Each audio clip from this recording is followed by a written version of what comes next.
روت flat مین لیلیت۔ آدھا حصہ میرا خوبصورت ہے، لیکن تم یہ کبھی بھی نہیں جان سکتے کہ وہ کون سا حصہ ہے۔ لیلیت یہودیت میں ایک بدنام شیطان کا نام ہے، اور کچھ دارائے یہ بھی بتاتے ہیں کہ وہ ایک اصلی عورت کی طرح ہی تھی، بلکہ اسے حضرت حوا سے بھی پہلے تخلیق کیا گیا، اور اسے اکثر بچوں کے چور کے طور پر بھی خیال کیا جاتا ہے۔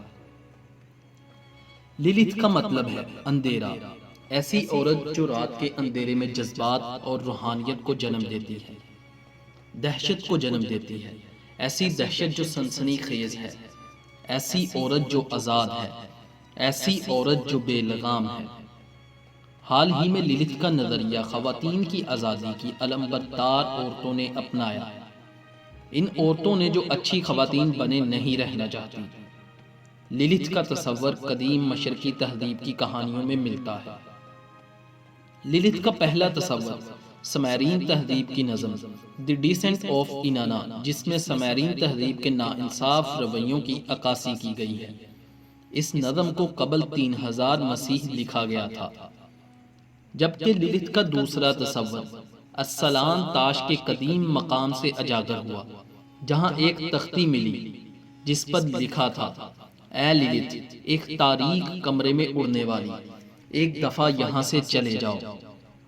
بعد از لیلیت کی کہانی کو اسرائیل تہذیب میں بھی تلاش کیا جا سکتا ہے، اور یہاں تک کہ اس کا ذکر بائبل میں بھی ملتا ہے۔ عیسیٰ میں درج ہے، آیت نمبر 14، سبق نمبر 34، جنگلی بلیاں جنگلی کتوں سے ملیں گی، اور شیطانی بکرے ایک دوسرے کو خوش آمدید کہیں گے۔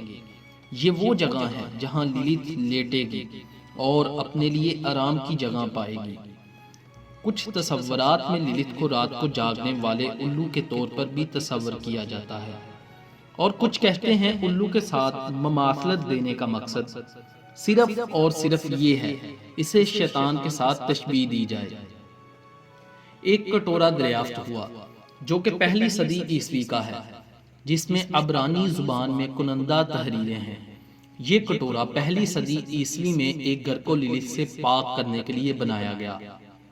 لیلیت وہاں سے چلی جائے۔ قدیم تصاویر میں لیلیت ایک ایسے شیطان کے روپ میں دکھایا جاتا ہے جس کے ہاتھ اس کے جادو سے بندھے ہوئے ہیں۔ تلمود یہودیوں کی وہ کتاب ہے جو 200 قبل مسیح ایک یہودی نے لکھا۔ اس میں تورات پر بحث کی گئی ہے۔ اس میں بھی لیلیت نہ صرف ایک شیطان کے روپ میں موجود ہے، بلکہ اس کو اس شخصیت کے طور پر بھی اجاگر کیا گیا ہے جو اپنی جنسی خواہشات کی وجہ سے بے قابو ہو چکی ہے۔ تلمود میں لیلیت کا ذکر یوں ملتا ہے کہ یہ ممنوع ہے کہ مرد گھر میں اکیلا سوئے۔ ہو سکتا ہے کہ اس حالت میں لیلیت اس کو پکڑ لے اور خود کو ایسے استعمال کرے کہ مرد کے نطفہ کا انزال ہو، اور وہ اس نطفہ سے مزید شیاطین کو جنم دے سکے۔ پیدائش رباح کتاب میں لیلیت کا ذکر انتہائی تفصیل سے ملتا ہے۔ پیدائش رباح میں لکھا ہے کہ لیلیت آدم کی پہلی بیوی تھی۔ یہ تصور پیدائش رباح میں لکھی گئی 2 کہانیوں سے اجاگر ہوتا ہے۔ پہلی کہانی یہ ہے کہ مرد اور عورت کو ایک ہی وقت میں پیدا کیا گیا، اور دوسری کہانی میں آدم کو حوا سے پہلے رکھا گیا، جبکہ حوا کی تخلیق آدم کے بعد ہوئی ہے۔ اس سے ظاہر ہوتا ہے کہ پہلی کہانی دوسری کہانی سے یکسر مختلف ہے، یعنی جیسا کہ رباح میں ذکر ہے کہ مرد اور عورت کو ایک وقت میں پیدا کیا گیا ہے، اور دوسری کہانی اس بات کی عکاسی کرتی ہے کہ مرد یعنی آدم کو حوا سے پہلے تخلیق کیا گیا، جس سے ظاہر ہوتا ہے کہ آدم کی اسی ہی طرح کی ایک بیوی تھی جسے زمین کی مٹی سے تیار کیا گیا تھا، لیکن کچھ وجوہات کی بنا پر یہ شادی نہیں چل سکی، تو اللہ نے آدم کی دوسری بیوی کو تخلیق کیا۔ الفابیٹ آف بن سیرا وہ کتاب ہے جو یہودیت میں ایک مقام رکھتی ہے۔ اس میں لیلیت کا تصور بڑی تفصیل سے بیان کیا گیا ہے۔ اللہ نے جب دیکھا کہ آدم اکیلے ہیں تو اللہ نے ان کے لیے ایک عورت تخلیق کی جو ان کے ہی جیسی تھی اور جس کو زمین کی مٹی سے تیار کیا گیا تھا۔ پھر خداوند باری تعالیٰ نے اسے لیلیت کا نام دیا اور اسے آدم کو دے دیا گیا۔ وہ جلد ہی لڑنے لگ گئے۔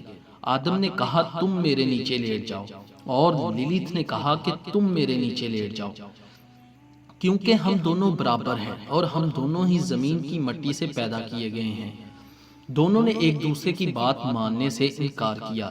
جیسے ہی لیلیت نے یہ بات کہی، اس نے اللہ کے اسم مبارک کا ذکر کیا اور ہوا میں اڑ کر غائب ہو گئی۔ آدم نے اللہ کے آگے فریاد کی، اے مالک کائنات، جو عورت آپ نے مجھے دی تھی جا چکی ہے۔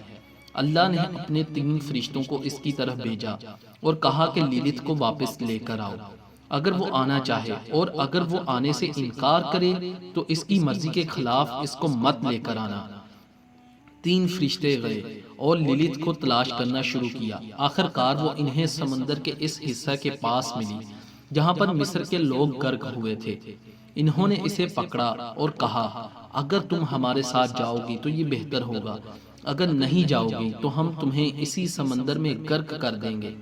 لیلیت نے ان سے کہا، میرے دوستو، میں جانتی ہوں اللہ نے مجھے تخلیق کیا ہے تاکہ میں شیر خوار بچوں کو کمزور کر سکوں جب تک کہ وہ 8 دن تک کے نہ ہو جائیں۔ بچے کے پیدا ہونے سے لے کر بچے کے 8 دن ہونے تک میں اس بچے پر غلبہ پانے کی کوشش کرتی ہوں، اور 8 دن بعد میرا غلبہ اس پر سے ختم ہو جاتا ہے اگر وہ لڑکا ہو تو، اور اگر وہ لڑکی ہو تو میں اس پر 12 دن تک غلبہ پانے کی کوشش کرتی رہتی ہوں تاکہ میں اس کو کمزور کر سکوں۔ انہوں نے اس سے کہا، ہم تمہیں نہیں جانے دیں گے حتیٰ کہ تم یہ قبول نہ کر لو کہ ایک دن میں تمہارے 100 بچے مر جائیں گے، اور اس نے یہ قبول کر لیا۔ اسی وجہ سے ایک دن میں 100 شیطان روزانہ مرتے ہیں۔ تب فرشتوں نے کہا، وہ اسے تب تک تنہا نہیں چھوڑیں گے جب تک وہ قسم نہ کھائے۔ جب ان فرشتوں کے نام کے تعویذ کسی بچے پر دیکھیں تو وہ ان پر غلبہ حاصل کرنے کی کوشش نہیں کرے گی۔ اس نے قسم کھائی اور فرشتوں نے اسے چھوڑ دیا۔ وہ لیلیت تھی جس نے انسان کے بچوں کو کمزور کیا۔ کچھ کے نزدیک یہ کہانی شیرخوار بچوں کی موت کے متعلق ہے، اور کچھ اس بات پر متفق ہیں کہ یہ جنسی رقابت کے جھگڑوں اور ناکام فرشتوں کی ایک مزاحیہ داستان ہے۔ یہ کہانی یہ بھی بتاتی ہے لیلیت نہ صرف آدم کی خلاف ورزی کی بلکہ اللہ کے حکم کی بھی نافرمانی کی۔ گو کہ لیلیت اللہ اور آدم دونوں کے مخالف تھی۔ وہ فرمانبرداری سے انکار کرتی ہے، وہ جنسی تعلقات میں فرمانبرداری اور غیر مساوات کا انکار کرتی ہے، اور وہ نکاح جیسے پاک رشتے سے بھی انکار کرتی ہے۔ اپنے انہی اختلاف کے پیش نظر اس نے آدم اقتدار میں رہنے کی بجائے شیطان بننے کو ترجیح دی۔ بائبل میں یہ وضاحت کی گئی ہے کہ لیلیت اس سمندر کی طرف گئی تھی جہاں پر مصریوں کو غرق کیا جانا تھا۔ یہ وہی جگہ ہے جہاں عبرانی ایک دن غلامی سے نجات حاصل کریں گے۔ لیلیت کی اس کہانی میں لیلیت وہ ہے جس سے تمام ظالم ڈرتے ہیں، اور جو شخص لیلیت سے واقف ہے وہ اس کا اسیر ہو جاتا ہے۔ الفابیٹ آف بن سیرا میں لیلیت کا جو تصور پیش کیا گیا وہ بڑی تیزی کے ساتھ یہودیت میں پھیل گیا۔ بعد میں یہودیوں نے اس تصور کو کافی وسعت دی جس سے یہ باقی تہذیبوں میں بھی مقبول ہوا۔ 12ویں صدی عیسوی میں زہار، جسے اسپین میں لکھا گیا اور جسے یہودی روحانیت میں خاص مقام حاصل ہے، اس میں لیلیت کا ذکر نمایاں ہے۔ اس تصور میں لیلیت کو نہ صرف آدم کی پہلی بیوی بلکہ شیطان کی بیوی بھی بتایا گیا ہے۔ یہودیت کے ابتدائی زمانہ میں لیلیت کو ایسے شیطان کے طور پر جانا جاتا تھا جو بچوں کی دشمن تھی اور لوگوں کے بچوں کو اٹھا کر لے جاتی تھی، جبکہ وہ عورتیں جن کے مادر رحم میں بچے ہوتے تھے وہ انہیں 3 فرشتوں کے نام تعویذ پر لکھ کر رکھتی تھی، جن کا ذکر الفابیٹ آف بن سیرا میں کیا گیا ہے تاکہ لیلیت ان کے بچوں سے دور رہے۔ ان فرشتوں کے نام درج ذیل ہیں: سانوی، سن سانوی، سامنگیلوف۔ یہودیت میں یہ کلچر اب بھی عام ہے۔ اس تعویذ پر ان فرشتوں کے ساتھ ساتھ آدم اور حوا کے نام بھی درج ہوتے ہیں۔ یہ تعویذ ایک دائرہ نما شکل میں بنایا جاتا ہے، اور اس دائرے کے درمیان میں آدم اور حوا کا نام کو لکھا جاتا ہے، جبکہ لیلیت کا نام اس تعویذ کے باہر لکھا جاتا ہے، جس کا مطلب یہ ہے کہ لیلیت کو واضح کیا جاتا ہے کہ وہ ان کے خاندان سے دور رہے، جبکہ ایک سرخ رنگ کے داغے کو بھی بچے کے پاس رکھا جاتا ہے تاکہ وہ لیلت سے محفوظ رہے۔ دور جدید میں لیلت ایک ایسی عورت کے طور پر اجاگر ہوئی ہے جو ایسے آزادی کے مقام پر باقی جہاں سے اسے واپس نہ لایا جا سکے، یہاں تک کہ اس نے اس مرد سے آزادی حاصل کر لی جس کے ساتھ وہ تعلق قائم رکھنا چاہتی تھی، اور وہ عورتوں کی آزادی کی علمبردار بن گئی۔ بہت سارے یہودی شاعروں اور تنصیف نگاروں نے، جن میں مرد اور عورتیں دونوں شامل ہیں، پرانی تحریروں کو استعمال کرتے ہوئے لیلت کے بارے میں لکھا ہے اور بہت سارے نئے خیالات لیلت کے متعلق اجاگر کیے ہیں۔ دور حال میں سب سے مشہور کہانی دی کمنگ آف لیلت، جس کا مصنف جودتھ پلاسکاؤ ہے۔ لیلت نے جنت کے باغ سے پرواز کی کیونکہ وہ ایک خوددار مغرور عورت تھی جو آدم اور اللہ کی اطاعت نہیں کرنا چاہتی تھی، یہاں تک کہ اس نے خواتین کے ساتھ دوستی سے بھی خود کو محروم رکھتی تھی۔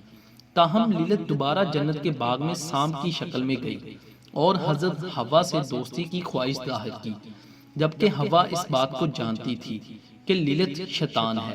لیکن جب دو عورتیں آپس میں ملتی ہیں اور اپنی کہانی ایک دوسرے سے بیان کرتی ہیں تو وہ ایک دوسرے کی دوست بن جاتی ہیں تاکہ زیادہ سے زیادہ ایک دوسرے کے متعلق جانا جا سکے۔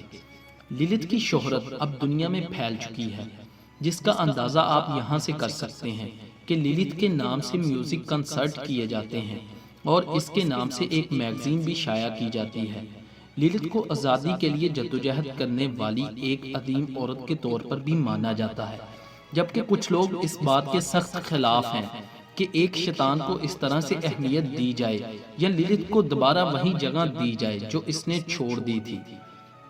لیلت کو ایک ایسی لڑکی کے طور پر دیکھا جاتا ہے جس نے اطاعت سے خود کو آزاد کروایا، جس نے اپنی جنسی خواہشات کا استحصال ہونے سے خود کو بچا لیا، اس نے خود کو آزاد کروا لیا۔ اور جہاں ایک سوال اور بھی جنم لیتا ہے کہ اگر آپ سب کچھ قربان کر کے صرف اپنا آپ بچا لیتے ہیں تو آپ کیا حاصل کرتے ہیں؟ یہی نظریہ یہودیت میں پروان چڑھ رہا ہے، جہاں جدید زمانے کے یہودی جنسی تعلقات کی مکمل آزادی چاہتے ہیں اور بہتر طریقے سے انتخاب کر سکتے ہیں جس کے ساتھ وہ تعلقات بنانا چاہتے ہیں۔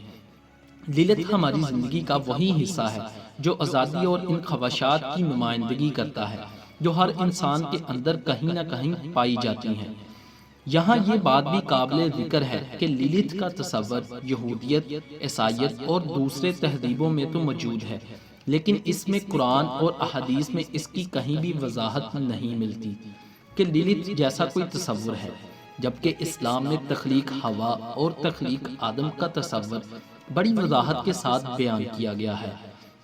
اور جہاں تک یہودیت اور عیسائیت کا تعلق ہے تو ہم جانتے ہیں کہ یہودیوں اور عیسائیوں نے اپنی کتابوں میں بہت سی ترمیم کی ہے، لہذا قرآن پاک ہی ایک ایسی مستند کتاب ہے کہ اس میں سے ہدایت لی جائے، اور اگر لیلت کا تصور قرآن پاک میں نہیں ہے تو اس پر غور و فکر بھی نہ کیا جائے اور نہ ہی اس کو جھوٹا کہا جائے، کیونکہ اللہ بہتر جاننے والا ہے۔